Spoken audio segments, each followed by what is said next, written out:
ফোনের স্ক্রিনে লেগে থাকা জেদি তেল চিটচিটে দাগ কি কিছুতেই উঠতে চাচ্ছে না?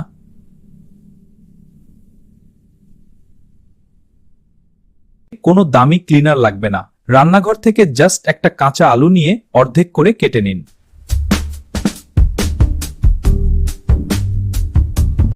এবার আলুর এই ভেজা অংশটি দিয়ে মোবাইলের স্ক্রিনের ওপর আলতো করে কয়েকবার ঘষুন।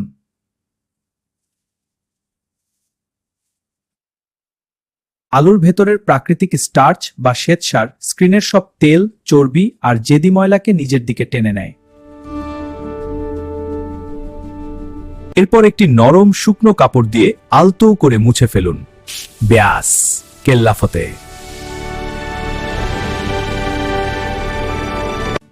দেখুন, আপনার স্ক্রিন এখন একদম নতুনের মতো চকচকে। এমন জাদুকরী সব ঘরোয়া হ্যাকস জানতে এখনই সাবস্ক্রাইব করুন।